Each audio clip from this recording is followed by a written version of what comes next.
My parents attended every single one of my brother's college basketball games for 4 years. Season tickets, front row, never missed once. I was in the honor society at the same university with quarterly ceremonies. They never came to one. At my graduation, where I was top 3 in my class, they showed up 10 minutes before it ended because his practice ran late. 5 years later, I became the keynote speaker at that same university. That was when I put them in their place, when they tried to feel important. The beginning of my payback. My name is Claire Morgan, and this is the story of how I stopped being pushed aside. I grew up with my older brother Ethan, the golden child basketball star. My parents' world revolved around his sports career. I was academically gifted with straight A's and scholarships, but academics were expected while athletics were special. We both attended State University. My parents bought season tickets to all his home games, front row, never missed one in 4 years. I joined the Honor Society freshman year with quarterly award ceremonies. I won awards every quarter, sometimes multiple. My parents never attended once in 4 years. Their excuse was always the same: we cannot miss your brother's games. I tried not to let it hurt, but it crushed me watching other families celebrate their kids. I excelled despite the lack of support. Dean's List every semester, published an undergraduate research paper, won departmental awards. I would call excited about achievements. Their response was always the same: "That is great, honey. Did you hear Ethan scored 23 points last night?" Thanksgiving dinners were entirely about his season. My accomplishments got mentioned briefly, if at all. My boyfriend Michael noticed immediately. "Do your parents realize you are basically a genius?" But Michael saw what I could not admit. They just did not prioritize me. Senior year, I graduated summa cum laude, top 3 in my class of 3,000. I would be recognized on stage, giving a student address. I told them 6 months in advance. They promised to come. Graduation was Saturday at 2. Ethan had basketball practice that morning. I called to confirm. My mother said they would be there. Ethan's practice might run late, but they would make it. The ceremony began. They were not there. Michael and his parents were there cheering. I gave my student address. My parents still had not arrived. The ceremony was 90 minutes. At minute 80, I finally saw them slip into back seats. They missed everything. After the ceremony, they rushed up. "Sorry, we are late. Ethan's practice ran over, but we made it." I was devastated but smiled. My mother gushed about how professional I looked. They saw maybe 10 minutes, took quick photos, then rushed off to meet Ethan. Michael's parents took me to dinner.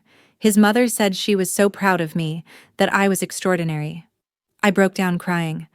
I had never heard those words from my own parents. After graduation, I kept minimal contact, became successful in academic research and university administration, married Michael. His family embraced me completely.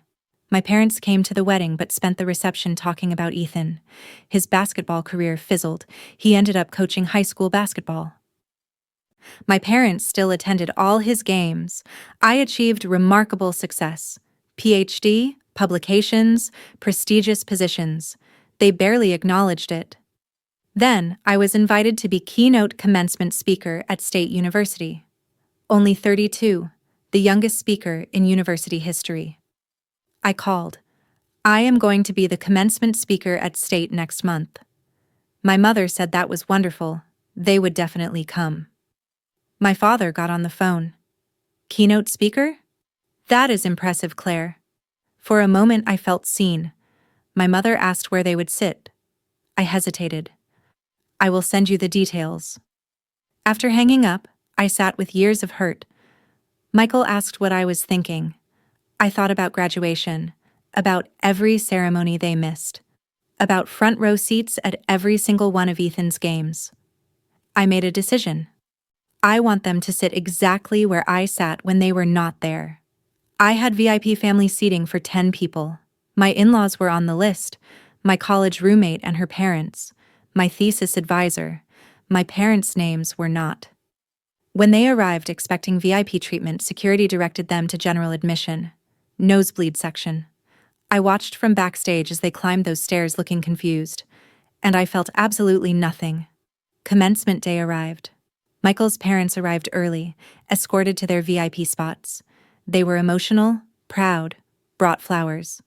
My parents arrived 30 minutes later and walked to the VIP check-in confidently. Security checked the list. Names, please. David and Susan Morgan. We are the speaker's parents. I do not see you here. Do you have your tickets? My mother looked confused. Tickets? We are her parents. Security was firm. Only people on the speaker's guest list sit in VIP. You will need general admission. My father insisted there must be a mistake. Security checked twice. No Morgan David or Morgan Susan on this list. They had no choice. I watched on monitors as they climbed to the nosebleed section, sat in back rows with strangers, far from stage. They could barely see. Then they looked down at the VIP section where Michael's parents sat front row. The realization was starting to dawn. The ceremony began. I took the podium and looked out at thousands. I could barely see my parents in the back, but clearly saw Michael's parents in front, beaming. I began my speech about perseverance, about showing up, about recognizing your own worth. Success is not just about achievement. It is about having people who believe in you. I learned early that you cannot wait for validation from people who do not see you. You have to become your own champion and find people who will champion you too. Today, I want to thank the people who showed up. Not just today, but always. I looked directly at Michael's parents. Thank you to the family who actually showed up for me, who celebrated every achievement, who made me feel seen. You taught me that family is not always blood. Sometimes it is the people who choose to be there. Michael's mother was crying. My parents were frozen in their seats. They knew exactly what I meant. After the ceremony, I was surrounded by well-wishers. Michael's parents hugged me tight. My parents tried to make their way down from the nosebleed section. It took them 20 minutes through crowds. By the time they reached me, I was surrounded by people. They stood awkwardly at the edge, finally caught my eye. My father spoke first. Claire, can we talk? I had my professional face on. I have a reception with university donors. I have to go. My mother stepped forward. Please, we need to explain. Explain what? Why you were not on my guest list? I had 10 spots. I gave them to people who show up. My father said that was not fair. We are your parents. You are my parents who missed my graduation, who missed every ceremony, who had season tickets to Ethan's games but could not come to one honor society event. My mother started to say they did not realize. I cut her off. You did not realize because you never paid attention. Michael joined me, protective. My parents tried again. We made mistakes. But we are here now. You are here because it is prestigious. Because people are watching. Not because you are proud of me, my mother protested. That is not true. We have always been proud. Then where were you? 4 years of quarterly ceremonies, not once. My father started to say something about Ethan's games. More important, I finished for him. I know. You made that clear. My mother was crying. We did not mean to make you feel. Feel what? Overlooked? Like I did not matter unless I had a basketball? My father finally said it. We are sorry. We should have been there more. Sorry does not change that you were not there. Sorry does not give me back those moments. My mother's voice broke. What do you want from us? Nothing. That is the point. I stopped waiting for you to show up. I started to walk away. My father called after me. So that is it? You are cutting us out? I turned back. No. I am just putting you in the seats you earned. The back row, where you can barely see. Like I could barely see you in my life. Days later, my phone would not stop ringing. My aunt said I was cruel, that my parents were devastated. I asked if she knew they missed my graduation. Ethan called. Mom said you humiliated them. I asked if he knew they showed up to my graduation with 10 minutes left. He admitted he did not. Because you never asked. None of you did. My parents wanted to talk, to explain, to make amends. But I was done explaining my worth to people who never saw it. They spent 4 years in front row seats watching my brother play basketball. They could spend one ceremony in the back row watching me succeed. 3 months passed with minimal contact.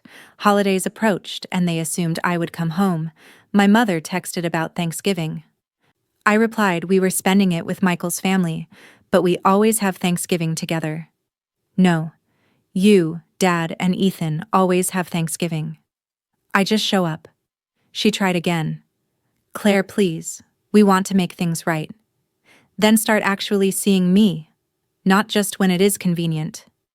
Thanksgiving with Michael's family was warm and genuine. His mother asked about my research. His father wanted to hear about speaking engagements.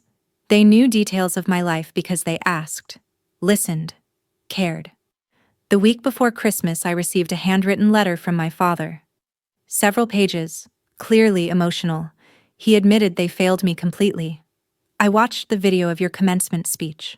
Really watched it. And I heard what you did not say directly, but meant. That we were not there for you. He detailed moments he now realized he missed. Your mother showed me the programs from your honor society ceremonies. You won awards I never even knew existed. And I should have known because I should have been there.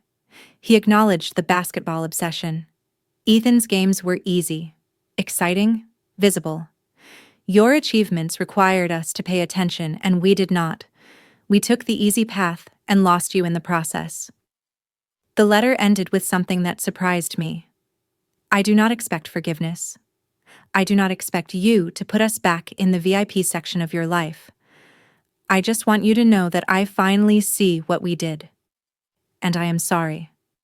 I showed the letter to Michael. What do you think? I think he finally understands. But the question is, what do you need? I sat with that question for days. I did not need them to change the past. I needed them to be different in the future. I called my father. I got your letter. I meant every word. I know. But sorry is not enough. If you want to be in my life, things have to change. Anything. Tell me what you need. I need you to show up. Not when it is convenient. Not when other people are watching. Just show up because I matter to you. We will. He promised. Do not promise. Just do it. And if you cannot, I need you to be honest about that. A year later, I presented research at a small academic conference. 50 people, nothing prestigious, no cameras. My parents drove 3 hours to attend. They sat in the middle section, took notes, asked questions afterward. My mother admitted she did not understand half, but she was proud anyway. We had dinner after. They asked about my work, my life with Michael, my goals. They actually listened. Ethan was not mentioned until dessert, and even then just briefly. It is not perfect. They still sometimes default to old patterns, but they are trying, really trying. And that is what I needed. Not perfection, just effort. Not front row seats at someone else's game, but middle row seats at mine. That is enough. Because I finally learned that my worth does not depend on who shows up. But having people who choose to show up anyway, that makes all the difference. Thanks for listening to the end. If you have ever felt invisible to the people who should see you most, remember this. Your achievements matter whether anyone witnesses them or not.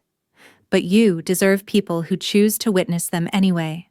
Do not forget to like and subscribe for more stories about finding your worth and the people who truly value it.